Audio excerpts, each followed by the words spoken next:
Welcome to our second Founders Fridays, and if last week's ratings were anything of what tonight's ratings will be like, it's going to be a very quick month. We might have to expand them. Seems like America, for some reason or another, is interested now in our founding fathers and meeting who they really, truly are. Tonight, I want to introduce you, well, first of all, meet my friends. The audience is here, and we're going to have them talk to some of the experts that we have about George Washington and ask the questions that, you probably have. George Washington was called the indispensable man. I didn't even know why until, I've read a lot of books on George Washington. This is the best book ever written on George Washington. The Real George Washington. It's the first in a series, and I love it because it's mainly his words, and you get to know who he was. I didn't really know why he was called the indispensable man. Sorry, I like George Washington an awful lot, and he's the kind of guy that I've been looking for. I think we all have. We've been looking for a guy who is just honest and doesn't want to serve, People who say all the time, well, I want to be president. You do? Why exactly? I can't imagine a worse job. I can't imagine, especially now, the next guy who serves, even this president. What's left of our country? How do you knit this all back together? Well, quite honestly, it wasn't much different back when George Washington was around. Things were a mess, and he was the indispensable man because nobody trusted anybody. All the states were arguing with each other. You couldn't sell anything across the border. The whole thing was falling apart.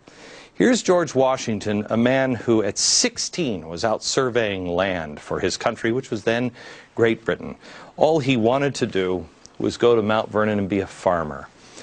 His countries, Great Britain and then the United States of America, had him serving for year after year after year after year.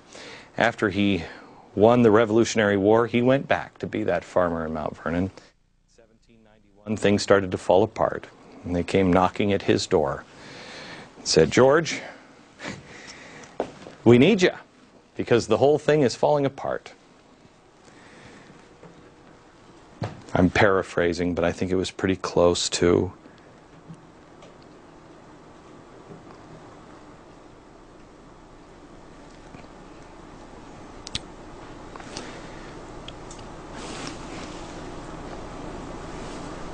Have I not yet done enough for my country? No. He went back and he didn't say very much during the Continental Congress and the Constitutional Convention. He didn't say much. He didn't have to. He was a revered figure. That's my favorite painting of him. He was a revered figure.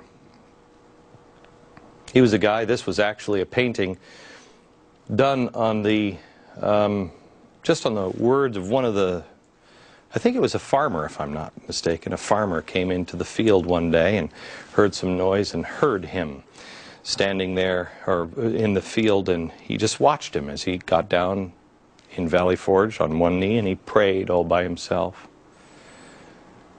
He's a guy that in the end could have been made king. He could have been made a ruler. He's a guy who could have been really upset at Congress. Boy, oh boy, Valley Forge. I mean, when you think of Valley Forge and how many times, it wasn't just one year that they were cold and didn't have shoes. They didn't have pants, and it was year after year after year. I used to live near Valley Forge. It's not that far from Philadelphia. And yet, Congress just, they just wouldn't help our troops. And he stuck with them. In the end, they weren't going to pay the troops. And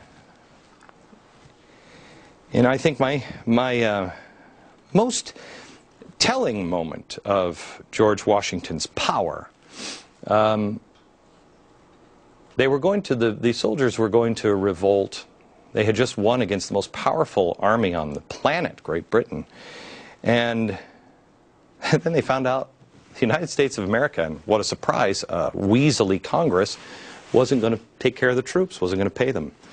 Well, they went nuts. They went nuts. And they said, you're not going to pay us. We've just defeated Great Britain. We're afraid of you? And they made a plan, and they knew Washington wouldn't go with it. And they made a plan to go and kill everybody in Congress. Washington heard about it. He said, let's not replace one tyrant with another. They didn't listen to him. They had a secret meeting he wasn't invited to, and he knew what was going on. He went to Congress and he got a letter from a member of Congress that said, okay guys, I'll do my best. Please, give me more time, I'll do my best. He found out about this meeting and he walked in the middle of it. All heads turned and it became silent. They didn't know what to say. He said, again paraphrasing, gentlemen, I know what you're doing. Don't do it. Don't do it. We didn't work this hard. He said, I have a letter in my pocket. And he reached into his pocket and he opened up the letter and he was going to read it, but he needed his glasses. This is a guy who used to sit on top of a white horse in the middle of a battle and he never got shot. They thought this guy was God. And when he put his glasses on, he said, I am sorry,